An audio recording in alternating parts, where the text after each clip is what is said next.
Tu ne te rends même plus compte. Tu manges et aussitôt tu culpabilises. Même quand tu fais attention, même quand tu respectes ton plan, même quand, objectivement, tu n'as rien fait de mal. Cette culpabilité arrive avant même la dernière bouchée. Comme si nourrir ton corps était devenu une faute morale. Mais pose-toi une vraie question. Quand est-ce que tu as décidé qu'il fallait te justifier pour exister? Bienvenue à toi dans cette toute nouvelle vidéo. Aujourd'hui, je vais t'expliquer comment arrêter de culpabiliser après avoir mangé. Avant de poursuivre, si cette vidéo te plaît, n'hésite pas à la liker, à la commenter et également à la partager. Pense aussi à t'abonner, ça me donne énormément de force pour continuer à te produire un maximum de contenu de grosse valeur. Aujourd'hui, la vraie raison, c'est que tu ne manges pas en paix, tu manges sous surveillance. Qu'est-ce que j'entends par là? Aujourd'hui, tu ne manges plus pour te nourrir, tu manges en te regardant manger. Ton mental, lui, observe, analyse, juge. Est-ce que j'ai trop mangé? Est-ce que j'ai mérité ce repas? Est-ce que je devrais compenser demain? Chaque bouchée devient alors un examen. Chaque assiette, un champ de bataille. Et ton repas, un test de valeur. Mais ce conflit, il faut que tu comprennes, il n'est pas né de ton assiette, il vient de ton histoire. Tu dois comprendre que la culpabilité alimentaire est une trace émotionnelle. Tu n'es pas né avec la peur de manger, tu l'as apprise. Depuis petite, tu as probablement entendu « fais attention, ça fait grossir », sois raisonnable, sois sage, sois forte. Et sans t'en rendre compte, tu as associé ta valeur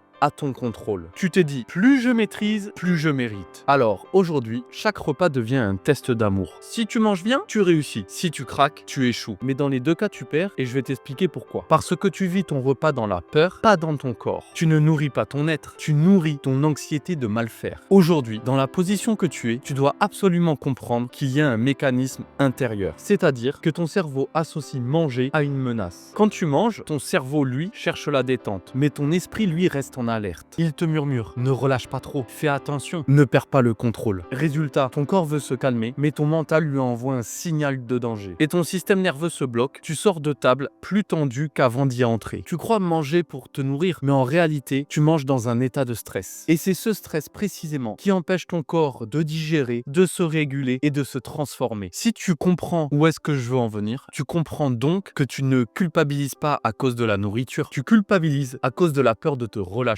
C'est souvent à ce moment-là que les femmes que j'accompagne réalisent que le problème n'a jamais été la nourriture, mais la tension intérieure avec laquelle elles mangent. Et c'est exactement pour ça que j'ai créé l'audit MRE, une séance individuelle entièrement offerte et personnalisée où je t'aide à désactiver la culpabilité alimentaire, à sortir du cercle vicieux invisible, craquage, culpabilité, contrôle, rechute, et où tu repars avec un plan d'action clair et personnalisé pour retrouver le plaisir de manger sans peur et enfin apprendre à sortir de l'alimentation émotionnelle. Si c'est quelque chose qui t'intéresse, je t'invite à cliquer sur le lien sous cette vidéo. Parenthèse fermée, tu ne culpabilises pas parce que tu manges trop, tu culpabilises parce que tu ne t'autorises pas à exister sans performance. Chaque repas éveille un conflit plus profond. Ai-je le droit de me faire du bien sans le payer ensuite? Ai-je le droit de recevoir sans compenser? Ai-je le droit de nourrir mon corps sans honte? Tu ne te juges pas pour ce que tu manges, tu te juges pour ce que tu ressens en le faisant. Tant que tu resteras prisonnière de ce conditionnement, tu associeras toujours nourriture égale faute, corps égale danger, plaisir égale punition. Et ton corps, lui, restera coincé entre besoin et interdiction. Pourtant, tu veux bien faire, tu veux manger équilibré, être discipliné, mais à force d'être raisonnable, tu es devenue absente. Tu ne ressens plus, tu calcules, tu ne profites plus, tu vérifies. Et le pire, c'est que cette rigidité crée exactement ce que tu redoutes. Les craquages, la culpabilité, le sentiment d'échec. Parce qu'un corps qu'on contrôle finit toujours par se venger. Et une émotion qu'on étouffe finit toujours par remonter. Alors, quelles sont les clés pour libérer tes repas de la culpabilité? La première clé, c'est mange sans double discours. Quand tu manges, mange. Pas de téléphone, pas de calcul mental, pas de conversation de jugement intérieur. Fais de ton repas un acte de présence. Parce que ton cerveau ne peut pas culpabiliser et savourer en même temps. Deuxième clé, reformule ton dialogue intérieur. Quand la culpabilité monte, dis-toi simplement, ce repas ne me définit pas, il me nourrit. Cette phrase coupe le lien, manger égale faute. Tu ne dois pas te justifier d'exister. La troisième clé, choisis la gratitude au lieu de la punition. Avant ton repas, prends 5 secondes. Ferme les yeux et dis merci de pouvoir manger. Merci d'avoir un corps. Merci de pouvoir ressentir. Et tu verras, c'est impossible de se haïr quand on remercie. Petit à petit, ton cerveau va reprogrammer la signification de manger. Non plus comme un danger, mais comme une connexion à la vie. Pour résumer cette vidéo, tu ne culpabilises pas parce que tu manques de volonté. Tu culpabilises parce qu'on t'a appris à avoir peur du plaisir. Peur de recevoir. Peur de ne plus contrôler. Mais cette peur, tu peux la désactiver. Tu peux te réconcilier avec ton corps, ton assiette et ta paix intérieure. Et c'est donc ce que tu découvriras dans l'audit MRE. Parce que la liberté, ce n'est pas de manger parfaitement, c'est de manger en paix.